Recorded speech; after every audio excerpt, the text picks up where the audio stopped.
Welcome again RQGC NET classes. So this is the topic important for UGC NET exams, Kothari commissions and यहाँ से put up होते हैं आपके most of the questions.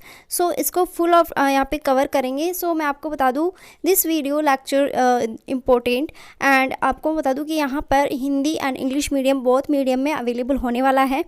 सो देख लेते हैं कोठारी कमीशंस कब आया था आपका 1964 से 1966. तो यहाँ पर जो आपका आफ्टर इंडिपेंडेंट मतलब यहाँ से क्वेश्चंस पुटअप हो सकता है कि जो इंडिपेंडेंट के बाद में जो भी आपकी कमिटी आई थी for regarding to higher educations या स्कूल्स के लिए या फिर कह सकते हैं कि मीडियम जो भी आपका स्कूल्स है उसमें यहाँ पे फॉर्मेशंस के लिए तो कौन सी आई थी कोठारी कमीशंस. ओके यहाँ पे कवर करेंगे aim objective measures. Okay What is the official name of Kothari Commissions? Official name है National Education Commissions 1964. Okay, so got it.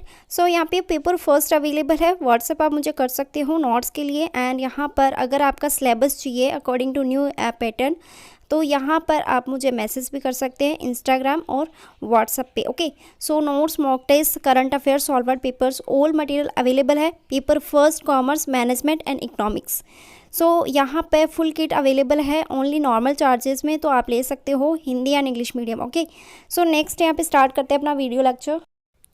The Kothari Commissions 1964 was constituted on July 14, 1964 under the chairmanship of Dr. D.S. Kothari with the 17 members. Kothari Commissions is also known as the National Education Commission 1964.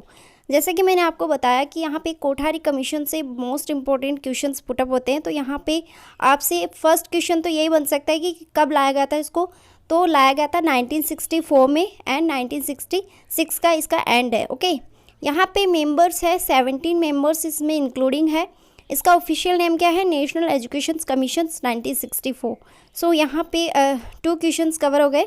Next यहाँ पे चलते हैं. Official नाम मैंने आपको बता दिया है. फॉर्म कब हुआ था जुलाई 14, 1964. ओके एंड रिपोर्ट सबमिट कब कराई थी इन्होंने जून 29, 1966. ओके सो नेक्स्ट ये आपके लिए याद करना इजी है कि यहाँ पे चेयरमैन कौन था. तो यहाँ पे हाँ doctor Daulat Singh Kothari. Okay DS Kothari in short में कहते हैं. Total member 17. Headquarters new Delhi India. Purpose क्या था इसका to remove the defects in the existing education systems. मतलब जो भी आपका एजुकेशन सिस्टम है इन इंडिया में तो आपके जो भी डिफेक्ट्स हैं उनको एग्जिट करना. ओके सो यहाँ पर next what is the main objective.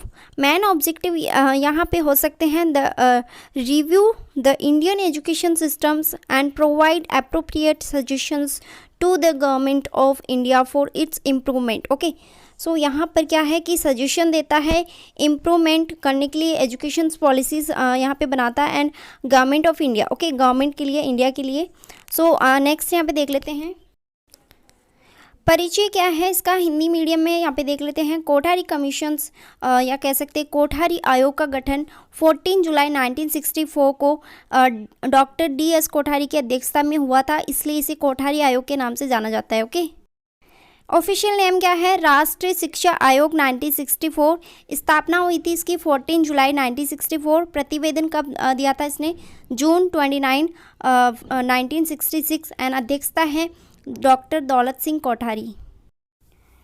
Total member number है यहाँ पे 17. मुख्यालय कहाँ है नई दिल्ली में है. कार्य यहाँ पे भारतीय शिक्षा प्रणाली की समीक्षा करना और भारत सरकार को इसके सुधार के लिए उचित सुझाव देना. उद्देश्य क्या है देश में शिक्षा स्तर को बढ़ाना. ओके सो मोस्ट ऑफ यहाँ पे पूछ सकते हैं आपसे कि आप इसका ऑब्जेक्टिव क्या था या फिर इसका फंक्शंस या फिर इसका हेडक्वार्टर. ओके सो नेक्स्ट यहाँ पे देख लेते हैं. नेक्स्ट इज इम्पोर्टेंट इसलिए भी है क्योंकि इसको लाया गया था आफ्टर इंडिपेंडेंट. ओके सो यहाँ पे बोला गया है आज़ादी के बाद में पहला शिक्षा आयोग ऐसा था जिसने अपनी रिपोर्ट में सामाजिक बदलाव को ध्यान में रखते हुए कई ठोस सुझाव दिए. ओके आयोग अपने प्रतिवेदन या रिपोर्ट में देश के वास्तविक शिक्षा स्तर को प्रस्तुत करता है और इसके सुधार से विभिन्न सुझावों का आदान प्रदान करता है. कोठारी आयोग का मुख्य उद्देश्य क्या है देश में शिक्षा के स्तर को बढ़ाना. सो आई थिंक आपको क्लियर हो गया होगा कि इसका ऑब्जेक्टिव इसका कब लाया गया था और ये क्यों इम्पोर्टेंट है। Okay, suggestions regarding structures of education, इन्होंने क्या सजेशन दिया था, बोला गया था यहाँ पे कि प्री प्राइमरी एजुकेशन के लिए ईयर होना चाहिए स्टूडेंट्स का 1 to 3 year. Okay, lower primary education के लिए 4 to 5 year. Okay, upper primary school के लिए होना चाहिए up to a duration of 4 years. Secondary education के यहाँ पे बोला गया है कि 2 ईयर्स होना चाहिए यहाँ पे। हायर एजुकेशन मतलब secondary education up to 2 years and graduation जो अंडर ग्रेजुएशन जो आपका होता है एजुकेशन उसमें बोला गया है अप टू 3 ईयर्स।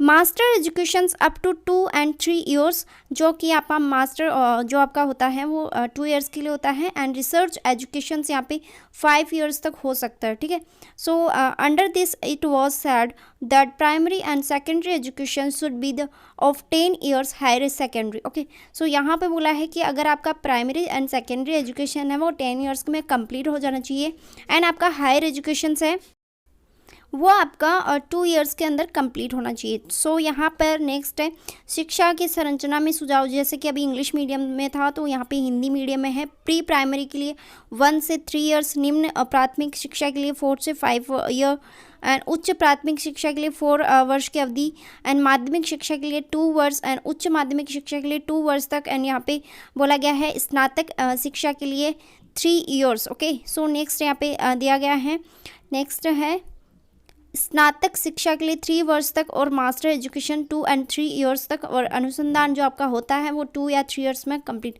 जो जितनी जल्दी कंप्लीट करता है रिसर्च उतनी जल्दी सबमिट हो जाता है। ठीक है, सो यहाँ पे लॉन्ग टाइम के लिए देखा जाए तो 5 ईयर्स लग जाते हैं और शॉर्ट टाइम के लिए अगर आप जल्दी कंप्लीट कर लेते हो तो 2 ईयर्स एंड 3 ईयर्स में कंप्लीट हो जाता है। ओके, सो यहाँ पे बोला गया है कि कोठारी आयोग के अंतर्गत कहा गया है कि प्राथमिक और माध्यमिक शिक्षा 10 साल के अंतर्गत होनी चाहिए और अगर आपका उच्च माध्यमिक है तो 2 वर्ष और व्यावसायिक मतलब आप कोई बिजनेस कर रहे हो तो उनकी स्टडीज़ 3 वर्ष की होनी चाहिए। This is the most important lecture and आगे ही ऐसे मोस्ट इंपॉर्टेंट लेक्चर के लिए आप इसको शेयर करें। Thank you so much for watching this video, please share with your friends.